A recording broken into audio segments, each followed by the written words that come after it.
आम आदमी पार्टी के नेता और राज्यसभा सांसद संजय सिंह ने कहा है कि लोग दूध पीते बच्चे नहीं हैं जो असदुद्दीन ओवैसी और योगी आदित्यनाथ की सियासत को ना समझें। योगी आदित्यनाथ ने ओवैसी का चैलेंज तो कबूल किया है कि हम आपका चैलेंज स्वीकार करते हैं, लेकिन जो विपक्षी पार्टियां यूपी में मजबूत हैं, जिसमें समाजवादी पार्टी भी है, जिसमें बहुजन समाज पार्टी भी है, जिसमें कांग्रेस भी है, जिसमें आम आदमी पार्टी भी है, उनके बारे में तो कभी योगी आदित्यनाथ ने नहीं कहा कि हम आपका चैलेंज स्वीकार करते हैं। दरअसल असदुद्दीन ओवैसी ने कहा था कि यूपी 2022 के विधानसभा चुनाव में हम योगी आदित्यनाथ को सीएम नहीं बनने देंगे। इस पर सीएम योगी आदित्यनाथ ने कहा कि ओवैसी बड़े नेता हैं और हम उनके चैलेंज को स्वीकार करते हैं, भाजपा बहुमत के साथ सरकार बनाएगी। इस पर कटाक्ष करते हुए आम आदमी पार्टी के नेता और राज्यसभा सांसद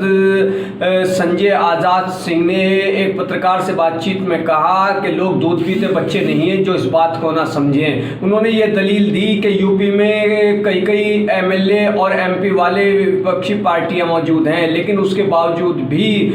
योगी आदित्यनाथ जी चैलेंज स्वीकार करते हैं ओवैसी का। उनसे जब पूछा गया कि क्या इसमें कोई पर्देदारी है, तो उन्होंने कहा कि सीधी तौर पे जब आप एक ऐसे नेता का चैलेंज स्वीकार करेंगे कि जिसका यूपी में कुछ नहीं है और उन लीडरों को, उन राजनीतिक पार्टियों के नेताओं को नज़रअंदाज कर देंगे कि जिनके कई एमएलए हैं और कई एमपी हैं और काफ़ी मजबूत पोजीशन में वो यूपी में हैं, और आप जब वो कहेंगे, कांग्रेस भी कहती है हम बीजेपी को हराएंगे, और समाजवादी पार्टी भी कहती है बीजेपी को हराएंगे, बसपा भी कहती है बीजेपी को हराएंगे, आम आदमी पार्टी भी कहती है बीजेपी को हराएंगे, लेकिन कभी योगी आदित्यनाथ जी उनका चैलेंज स्वीकार नहीं करते।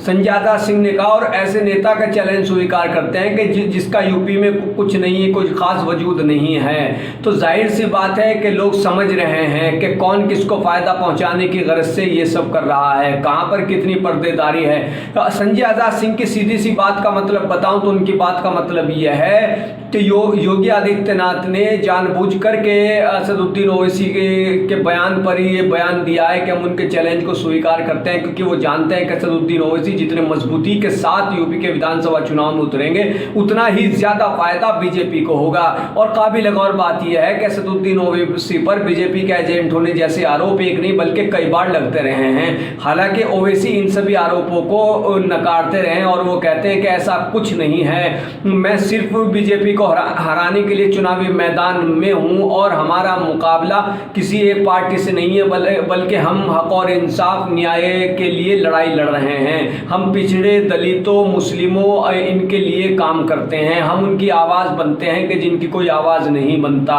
वो सभी पर कटाक्ष करते हैं, लेकिन कई बार ये बात सामने आ चुकी है कि उनके खिलाफ ये बयान दिए जाते रहे कि वो बीजेपी के एजेंट हैं। बिहार विधानसभा चुनाव में आप कांग्रेस प्रवक्ता रणदीप सुरजेवाला का वो बयान याद कर लीजिए, ट्वीट याद कर लीजिए, जिसमें उन्होंने ओवैसी को बीजेपी का तोता करार दिया था। आप साक्षी महाराज का वो बयान भी याद कर लीजिए, जब साक्षी महाराज ने कहा था कि असदुद्दीन ओवैसी तो जहां जाते हैं हमें फायदा पहुंचाते हैं, वो तो हमारे दोस्त हैं। ऐसा बयान काफी चर्चाओं में रहा था। ये उन्होंने मीडिया में बयान दिया था जिसकी काफी चर्चा भी हुई थी। भाजपा नेता साक्षी महाराज ने बयान दिया था, तो इसके बाद इस बयान को भी उन्होंने आधार बनाया है। संजय आजाद सिंह आम आदमी पार्टी के नेता कहते हैं कि आपने देखा नहीं कि भाजपा नेता साक्षी महाराज ने एमआईएम चीफ असदुद्दीन ओवैसी को अपना हमदर्द बताया था, उन्होंने उनके बारे में कितना बड़ा बयान दिया था, और अब सारी राजनीतिक पार्टियों को नकारते हुए यूपी के सीएम योगी आदित्यनाथ अगर चैलेंज कबूल करते हैं तो वो भी ऐसे नेता एमआईएम के चीफ ओवैसी का कि जिनका यूपी में कुछ नहीं है। तो बने रहिए हमारे साथ और कीजिए चैनल को सब्सक्राइब। धन्यवाद।